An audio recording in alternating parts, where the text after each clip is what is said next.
U.S. President Donald Trump spoke to reporters at Joint Base Andrews in Maryland on Sunday.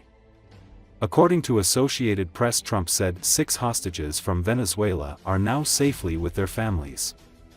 6 Americans who had been detained in Venezuela in recent months were freed by the government of President Nicolás Maduro after he met Friday with a Trump administration official tasked with urging the authoritarian leader to take back deported migrants who have committed crimes in the United States. Trump said that he will retake control of the Panama Canal is driven by legitimate national security interests stemming from growing concerns about Chinese activity in the Arctic and in Latin America. Canada and Mexico ordered retaliatory tariffs on American goods in response to sweeping tariffs imposed by President Donald Trump, and businesses and consumers in both countries questioned Sunday how the new trade war might affect them. "We can play the game all they want," Trump said, adding he would speak to Canadian Prime Minister Justin Trudeau on Monday morning. USAID, whose website vanished Saturday without explanation, has been one of the federal agencies most targeted by the Trump administration in an escalating crackdown on the federal government and many of its programs. "It's been run by a bunch of radical lunatics. And we're getting them out," Trump said. Trump has accused Mexico, Canada and China of not doing enough to staunch the flow of fentanyl into the U.S., slapping the 3 countries with tariffs partly to encourage them to do more about the opioid that causes some 70,000 overdose deaths in the U.S. annually.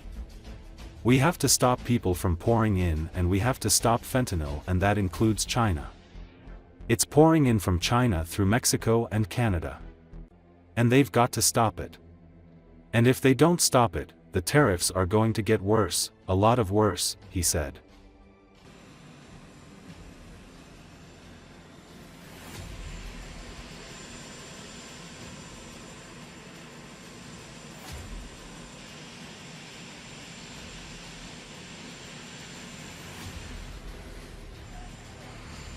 We had a very busy weekend. We got the 6 hostages out of Venezuela, as you probably know, and they're very safe right now. They're home with their families.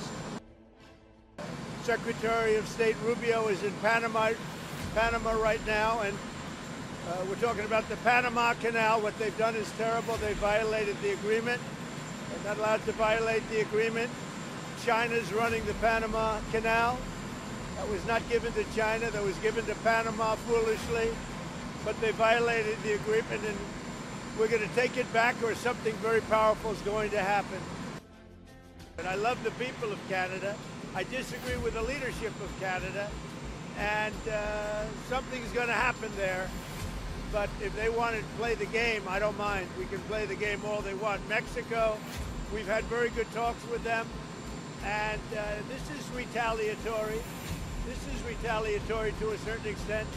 Millions of people flowed into our country through Mexico and Canada, and we're not going to allow that. USAID, run by radical lunatics, and we're getting them out, and then we'll make a decision.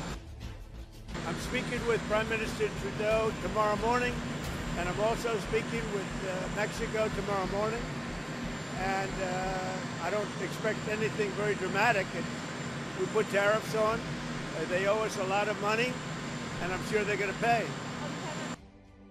They have to stop people from pouring in, and we have to stop fentanyl, and that includes China. Fentanyl has killed this year at least 200,000 people. It's pouring in from China through Mexico and Canada, and they've got to stop it. And if they don't stop it, the tariffs are going to get worse, a lot worse. Mr. President, you're going to the border.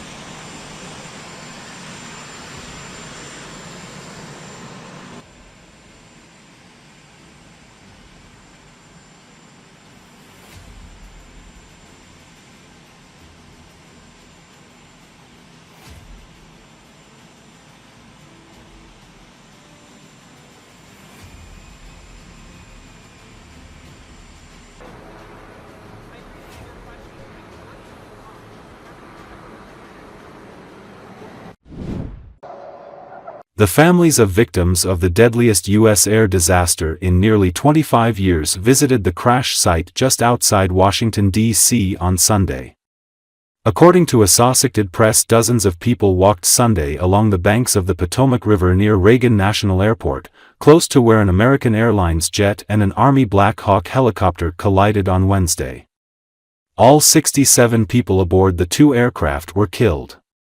The families arrived in buses with a police escort, memorializing loved ones as federal investigators worked to piece together the events that led to the crash, and recovery crews were set to pull more wreckage from the chilly water. Transportation Secretary Sean Duffy spoke about the crash while appearing on Sunday morning TV shows. The plane's passengers included figure skaters returning from the 2025 U.S. Figure Skating Championships in Wichita, Kansas, and a group of hunters returning from a guided trip. Army Staff Sergeant Ryan Austin O'Hara, 28, of Lilburn, Georgia, Chief Warrant Officer II Andrew Lloyd Eves, 39, of Great Mills, Maryland, and Captain Rebecca M. Lobach, of Durham, North Carolina, were killed in the helicopter. The National Transportation Safety Board said Saturday that preliminary data showed conflicting readings about the altitudes of the airliner and the Army helicopter.